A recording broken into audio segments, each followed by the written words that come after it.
रसायन के अध्ययन में मित्रों आज के इस वीडियो से हम लोग शुरुआत करेंगे ठोस अवस्था। आप जानते हैं ठोस अवस्था कक्षा 12 रसायन विज्ञान का सबसे पहला चैप्टर है और इसके बाद आएगा विलयन सॉल्यूशन। तो आप मित्रों यदि आप ठोस अवस्था आप यदि कक्षा 12 के रसायन विज्ञान की तैयारी करना चाहते हैं तो आप प्लेलिस्ट में जाकर एक स्टेप बाय स्टेप आप तैयारी कर सकते हैं और वहां पर आपको नहीं समझ में आता है कोई अगर आपको वीडियो चाहिए तो आप हमारे प्लेलिस्ट में आप कमेंट कीजिए, वहां पर हम आपको पूरे के पूरे वीडियो प्रोवाइड करेंगे। ठोस अवस्था मित्रों है क्या? ठोस अवस्था एक चैप्टर है। इस चैप्टर में संपूर्ण ठोसों के बारे में बताया जाता है। अब इन ठोसों के बारे में बताया क्या जाता है तो इन सभी के बारे में हम लोग सीखेंगे। यहाँ पर आप देख पा रहे हैं ठोस अवस्था, ठोस पदार्थ यानी सॉलिड स्टेट। ये है क्या? वे ठोस पदार्थ जिसमें कण, परमाणु, अणु और आयन प्रबल अंतराण्विक आकर्षण बलों द्वारा जुड़े होते हैं उन्हें ठोस पदार्थ कहते हैं। मित्रों आप देखे होंगे बहुत से ठोस पदार्थ ऐसे होते हैं जो प्रबल अंतराण्विक आकर्षण बलों के द्वारा जुड़े होते हैं। क्या जुड़े होते हैं? जैसे कण होते हैं, परमाणु होते हैं, अणु होते हैं और आयन होते हैं। ये सब प्रबल अंतराण्विक आकर्षण बलों के द्वारा जुड़े होते हैं। मित्रों ऐसे पदार्थ को ठोस पदार्थ कहा जाता है। राइट। अब अगर यहाँ पर आप देखेंगे ठोस पदार्थ के बाद आपका आता है गुण, इनका प्रॉपर्टीज। आखिर में प्रॉपर्टीज क्या होता है मित्रों? जो ठोसों के प्रॉपर्टीज होते हैं, ठोसों के गुण होते हैं, ये क्या होता है जरा आप ध्यान दीजिएगा। क्या ठोसों के गुण होते हैं, एक एक स्टेप बाय स्टेप हम लोग देखते हैं। सभी ठोस पदार्थ छोटे कणों द्वारा जुड़े होते हैं। मित्रों जितने भी ठोस पदार्थ होते हैं ना, ये सभी ठोस पदार्थ छोटे छोटे कणों द्वारा आपस में क्या होते हैं? बाइंड होते हैं, जुड़े होते हैं। राइट। दूसरा पॉइंट इसमें क्या कहता है?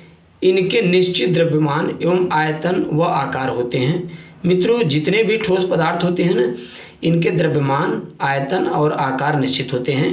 जैसे हमारे हाथ में पेन है मित्रों, ये जो पेन है आप जानते हो एक तरीके से सॉलिड है, ठोस पदार्थ है। इनके जो परमाणु, अणु और आयन है मित्रों, ये सभी इनके जो कण होते हैं ये निश्चित द्रव्यमान, निश्चित आयतन और निश्चित आकार के होते हैं। राइट। सेकेंड पॉइंट इसमें क्या आता है? ठोस पदार्थों के मध्य की जो दूरियां होती है वो बहुत ही कम होती है। मित्रों जो ठोस पदार्थ होते हैं इनके मध्य की जो दूरियां होती है वो बहुत कम होती है। भाई जैसे पेन है, पेन के मध्य आप जानते हैं मॉलिक्यूलर फोर्स जो होगा, इनके मध्य जो डिस्टेंस होगा, दूरी होगा, वो बहुत कम होगा। इसलिए तभी तो ये आपस में फोर्स ऑफ अट्रैक्शन बल के द्वारा बहुत ज़्यादा जुड़े होते हैं। राइट। इसके बाद देखिए क्या आता है? इन पदार्थों के गलनांक एवं क्वथनांक अधिकतम होते हैं। मित्रों इनके जो गलनांक और क्वथनांक होते हैं ना, वो काफ़ी हाईली होते हैं। इनके जो गलनांक और क्वथनांक होते हैं वो काफ़ी अधिकतम होते हैं। राइट। इसके बाद क्या आता है? इनके जो पृष्ठ होते हैं, इनके जो सरफेस होते हैं मित्रों वो कठोर होते हैं। राइट। आप यह कह सकते हो ठोस पदार्थ ठोस कठोर होते हैं। सिक्स्थ पॉइंट इसमें देखिए क्या बताया गया है? ठोसों के जो अवयवी कण होते हैं, अवयवी कण में जैसे परमाणु आता है, अणु आता है और आयन आता है। तो यहाँ पर लिखता है ठोसों के अवयवी कण में आएंगे जैसे परमाणु, अणु और आयन एक निश्चित ज्यामिति में व्यवस्थित होते हैं। मित्रों एक निश्चित ज्यामिति में क्या होते हैं? अरेंजमेंट होते हैं। You are right. अब अभी तो हम लोग मित्रों सीख पाए ठोस पदार्थ क्या है, इनका गुण क्या है, प्रॉपर्टीज़ क्या है। अब इसके बाद आता है ठोसों के प्रकार, यानी कि ठोस होते कितने प्रकार के हैं। एक एक स्टेप बाय स्टेप जरा इसके बारे में हम लोग सीखते हैं। ठोसों के प्रकार, टाइप्स ऑफ सॉलिड। मित्रों जो ठोस होते हैं ना, ये दो प्रकार के होते हैं। आप देख पा रहे हैं यहाँ लिखता है इनके दो प्रकार के होते हैं। कौन कौन? पहला है क्रिस्टली ठोस, दूसरा है अक्रिस्टली ठोस। क्रिस्टलाइन सॉलिड और एमार्फस सॉलिड। किसे कहते हैं क्रिस्टलाइन सॉलिड, यानी क्या है क्रिस्टली ठोस? वे ठोस पदार्थ जिसमें आयन में मित्रों क्या आते हैं? परमाणु, अणु और वे ठोस पदार्थ जिसमें परमाणु, अणु और आयन एक निश्चित ज्यामिति में व्यवस्थित होते हैं क्रिस्टलीय ठोस कहलाते हैं। जरा आप इस चीज़ को समझने की कोशिश कीजिएगा हम क्या कह रहे हैं। इसमें डिफिनीशन मित्रों क्या आएगा? वे ठोस पदार्थ जिसमें, यहाँ आप जिसमें लिख सकते हो, जिसमें आयन, परमाणु, अणु यानी कि परमाणु अणु और आयन एक निश्चित ज्यामिति में व्यवस्थित होते हैं क्रिस्टलीय ठोस कहलाते हैं। मित्रों जैसे मान लीजिए हमारे हाथ में ये देखिए स्टेपलर है, ठीक। स्टेपलर ये जो आप देख पा रहे हैं ये सॉलिड है, ये लोहा है, स्टील है, तो ये छोटे छोटे परमाणुओं से मिलकर बना है। इनके मित्रों जो छोटे छोटे एटम है ना, परमाणु है ना, वो काफ़ी निकटतम बिंदु यानी कि इनके जो परमाणु अणु और आयन है एक निश्चित ज्यामिति में अरेंजमेंट होते हैं, तभी तो दिखने में ठोस पदार्थ अच्छे लगते हैं। गैस आप देखते हैं मित्रों वो उड़ते रहते हैं, वहीं पर आप देखते हैं गैस के अतिरिक्त द्रव भी आप देखते हैं, इन्हें द्रव को चाहे आप जिस साइड में बहा दीजिए वो बहाने लगते हैं। तो केवल ठोसों के ही जो परमाणु अणु और आयन होते हैं एक निश्चित ज्यामिति में व्यवस्थित होते हैं। जैसे इसमें एग्जाम्पल आता है लोहा है, सोना है, चांदी है, तांबा है इत्यादि। ये सब ऐसे होते हैं जो कि क्रिस्टलीय ठोस के अंतर्गत आते हैं, राइट। और अब जानते हैं मित्रों क्रिस्टलीय ठोसों के गुण क्या होते हैं, प्रॉपर्टीज़ क्या होते हैं। अब इसमें सेकंड जो इसका है, इसी का जो डिफिनीशन है इसका आता है क्रिस्टलीय ठोसों के गुण। अभी तक तो हम लोग क्रिस्टलीय ठोस के बारे में जानते हैं, अब हम लोग जानेंगे क्रिस्टलीय ठोसों के गुण यानी कि प्रॉपर्टीज़ ऑफ क्रिस्टलाइन सॉलिड। क्रिस्टलीय ठोसों के मित्रों क्या क्या गुण होते हैं। फर्स्ट पॉइंट में देखिए क्या लिखता है, ये दीर्घ परासी व्यवस्था में जुड़े होते हैं। मित्रों प्रकृति में जितने भी क्रिस्टलीय ठोस होते हैं ना वो सब दीर्घ परासी व्यवस्था यानी कि लॉन्ग रेंज पीरियड में जुड़े होते हैं। दीर्घ परासी व्यवस्था में क्या होते हैं मित्रों, जुड़े होते हैं, राइट, जितने भी क्रिस्टलीय ठोस होते हैं। सेकंड देखिए पॉइंट इसमें क्या लिखता है, इनके गलनांक क्वथनांक उच्चतम होते हैं। मित्रों जो क्रिस्टलीय ठोस होते हैं ना इनके जो गलनांक और क्वथनांक होते हैं काफ़ी हाईली होते हैं। भाई कोई भी अगर आपके सामने क्रिस्टल है, ठीक, तो इनके आप जो गलनांक क्वथनांक देखेंगे ना वो काफ़ी हाईली देखेंगे, काफ़ी आप अधिकतम देखेंगे। बात समझ में आ रही है। सेकंड इसमें क्या पॉइंट लिखता है, थर्ड नंबर, क्रिस्टलीय जो होते हैं वो विषम दैशिक प्रकृति के होते हैं। यहाँ आप दैशिक करिएगा, विषम दैशिक प्रकृति के होते हैं। विषम दैशिक प्रकृति के मतलब यह होते हैं मित्रों कि ये आपस में बिल्कुल एकदम गूथे होते हैं, राइट, इन्हें आप जल्दी तोड़ नहीं सकते। ये वास्तविक ठोस होते हैं। मित्रों अगर आप देखिए जो क्रिस्टलीय ठोस होते हैं वास्तव में ये रियल मतलब मित्रों क्या होता है, वास्तव। अभी आप कहते नहीं कि वास्तविक ठोस है, ये वास्तविक सॉलिड है, राइट, इसका मतलब यह है कि ये रियल में वास्तव में क्रिस्टलीय ठोस होते हैं।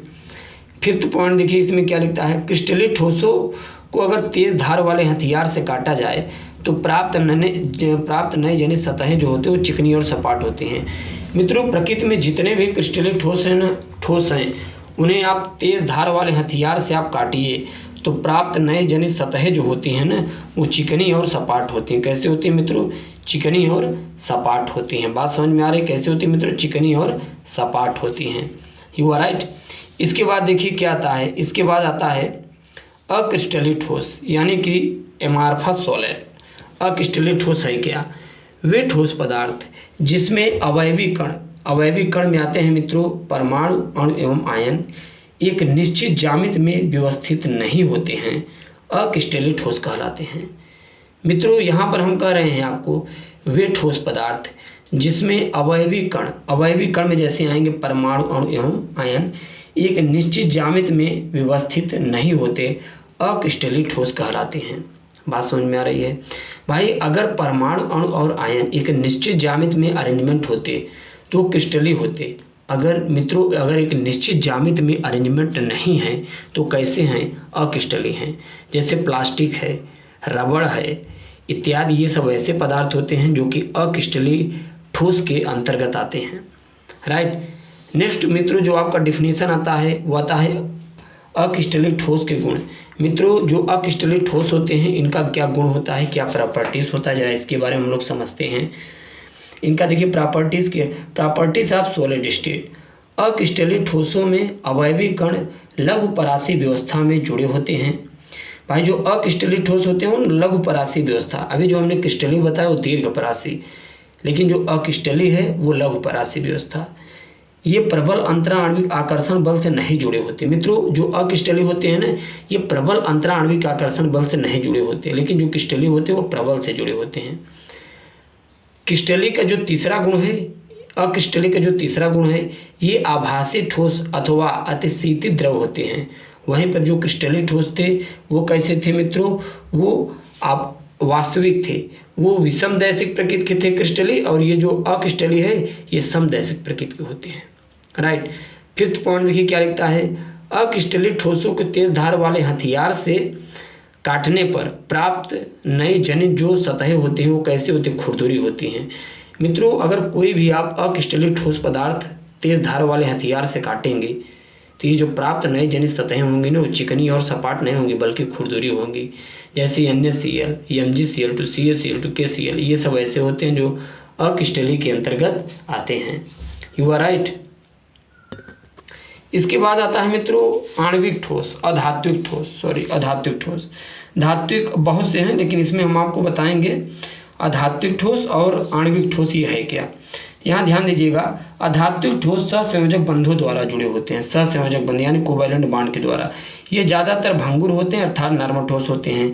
इनके गलनांक क्वथनांक में तो जो अधात्विक होते हैं जैसे लकड़ी है, पत्थर है, ये सब इनके गलनांक क्वथनांक बहुत अधिक होते हैं। जैसे कार्बन गलनांक क्वथनांक बहुत अधिक होता है। अधात्विक ठोस विद्युत रोधी उष्माक कुचालक होते हैं, इनमें मुक्त इलेक्ट्रॉन उपस्थित नहीं होते। अधातु ग्रेफाइट उष्माक सुचालक होते हैं, इनमें एक विशेष प्रकार की चमक भी उपस्थिति होती है। जैसे कार्बन है, ग्रेफाइट है, हीरा है, लकड़ी है, पत्थर है इत्यादि। आणविक ठोस में मित्रों क्या आता है, अधात्विक ठोस वान डेर वाल्स बलों द्वारा जुड़े होते हैं। ये कठोर एवं मुलायम होते हैं, इनके गलनांक क्वथनांक न्यूनतम होते हैं। ये विद्युत रोधी उष्माक कुचालक होते हैं। आणविक ठोसों के जो ये कैसे होते हैं, आणविक जो ठोस हैं अवयविक कण अणु होते हैं। राइट। तो इस प्रकार से मित्रों हम लोग सीख पाएँ ठोस अवस्था के बारे में, क्रिस्टलीय, अक्रिस्टलीय। और आप ये यदि मित्रों चैनल पर नए हैं फटाफट चैनल सब्सक्राइब कीजिएगा। धन्यवाद।